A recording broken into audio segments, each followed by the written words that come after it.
샬롬, 이동춘 목사입니다. 오늘도 여러분의 삶이 주님의 평안으로 가득하시길 기원하며 하나님의 말씀을 나누겠습니다.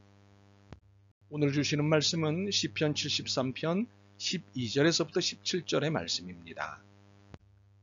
볼지어다 이들은 악인들이라도 항상 평안하고 재물은 더욱 불어나도다. 내가 내 마음을 깨끗하게 하며 내 손을 씻어 무죄하다 한 것이 실로 헛되도다. 나는 종일 재난을 당하며 아침마다 징벌을 받았도다. 내가 만일 스스로 이르기를 내가 그들처럼 말하리라 하였더라면 나는 주의 아들들의 세대에 대하여 악행을 행하였으리이다. 내가 어쩌면 이를 알까 하여 생각한즉 그것이 내게 심한 고통이 되었더니 하나님의 성소에 들어갈 때에야 그들의 종말을 내가 깨달았나이다. 아멘. 시편 73편 12절로부터 17절 말씀을 본문으로 말씀 통통이라는 제목으로 말씀을 나누도록 하겠습니다.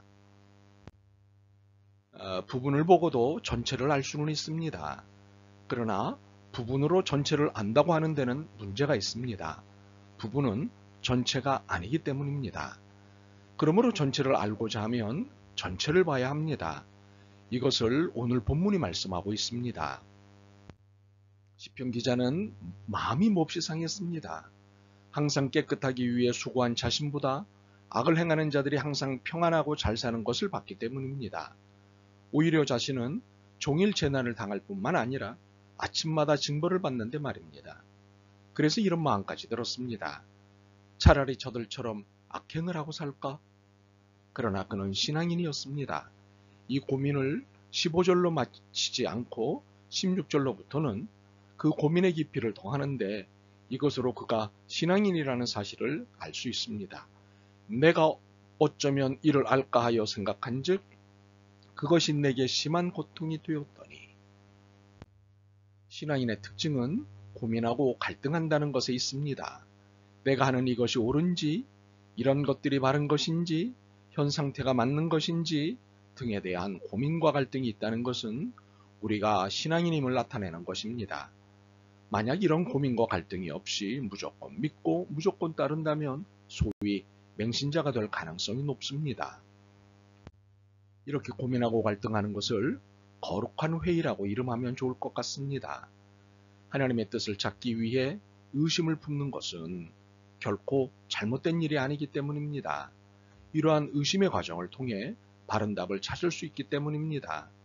의심 없는 믿음이 좋아 보일 수도 있지만 불안합니다. 가끔 이런 사람들이 좀 세게 사고치는 것을 볼 수 있습니다. 시편 기자는 거룩한 회의를 통해 드디어 바른 답을 찾았습니다. 17절입니다. 하나님의 성소에 들어갈 때에야 그들의 종말을 내가 깨달았나이다. 16절에서는 고민했던 거였습니다. 그런데 17절에서는 해답을 찾은 자로 바뀝니다.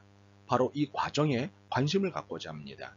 우리는 모두 시편 기자처럼 의문을 갖고 있기 때문입니다. 그래서 답을 찾지 못한다면 신앙적 우울증에 빠지기 쉽습니다. 그렇다면 시편 기자의 답을 찾는 과정을 살펴볼까요? 시편 기자의 거룩한 회의가 지속된 시간을 알 수 없습니다. 하지만 분명한 것은 그의 심각한 의심은 하나님의 성소에 들어가기 전까지 계속되었다는 것입니다. 우리는 하나님의 성소 주변에서 답을 찾으려는 경향이 있습니다. 그러나 혹시 성소 주변에서 근사치의 답을 만날지는 몰라도 완전하고 바른 답을 만날 수는 없습니다. 하나님 이외에는 완전한 것이 없기 때문입니다. 그러므로 시편 기자의 회의는 하나님의 성소에 들어가기 전까지 계속될 수밖에 없었습니다. 그런데 시편 기자의 거룩한 회의가 끝난 것은 하나님의 성소에 들어가고 나서였습니다. 자신을 그렇게도 힘들게 하던 의심, 불만이 한순간에 사라지는 경험을 한 곳이 성소였습니다. 우리는 이상하게도 신앙의 문제를 성소에서 해결하기보다는 성소 주변에서 해결하고자 하는 모습을 보일 때가 있습니다. 특히 지식인들의 경우 책이나 영화, 신문, 잡지 등과 같은 것을 통해 신앙의 문제를 해결하려고 하는 경향이 있습니다. 물론 이런 것들이 도움을 주는 것은 사실입니다. 그러나 하나님의 답은 아닙니다. 하나님의 답을 찾는 안내소일 수는 있습니다. 그러나 하나님의 답은 아닙니다. 시편 기자가 답을 찾은 것은 책이나 영화, 신문, 잡지 등과 같은 것, 그리고 사람과의 상담을 통해서가 아니었습니다. 그는 하나님의 성소에서 그가 고민하고 갈등하던 답을 찾았습니다. 그러면 하나님의 성소는 어딜까요? 교회? 아닙니다. 하나님의 나라? 그렇습니다. 그러나 좀 더 분명히 말하자면 하나님의 나라가 설명되어 있는 성경입니다. 시편 기자가 살던 시대에 하나님은 성소에서 말씀하셨습니다. 그런데 지금은 문자로 정리된 성경에서 말씀하시기에 우리는 성소를 성경으로 읽어야 합니다. 그 시대의 시편 기자가 답을 찾는 장소가 성소였다면 오늘의 우리가 답을 찾는 장소는 성경입니다.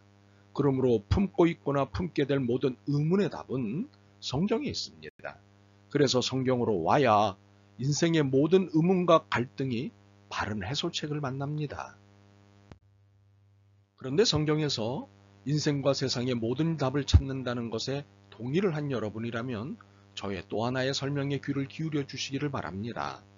그것은 부분으로는 부분의 답을 얻을 수밖에 없다는 사실입니다. 이는 성경을 통으로, 즉 전체로 읽어야 바른 답을 찾을 수 있다는 것입니다. 답은 부분으로 보이지만 그 부분은 전체로 읽어야 바르게 보이기 때문입니다. 성경 66권 전체의 맥락에서 한 권이나 한 절이 또는 한 단어가 해석될 때 바른 답을 찾을 수 있다는 것입니다. 이렇게 해야 우리가 하나님과 통하게 됩니다. 그리고 하나님을 통해 이웃과 통하게 됩니다. 결국 성경을 통으로 읽는 방식을 훈련받는 것이 자신과 타인의 문제에 대한 바른 답을 찾을 수 있는 길이요, 이것으로 하나님과 통하는 삶을 살 수 있습니다. 그러므로 진정으로 삶의 모든 답을 찾기 원하신다면 성경을 통으로 읽고 해석하는 훈련의 자리가 필요합니다. 우선은 매일 성경을 읽는 것입니다. 그리고 꾸준히 읽는 것입니다.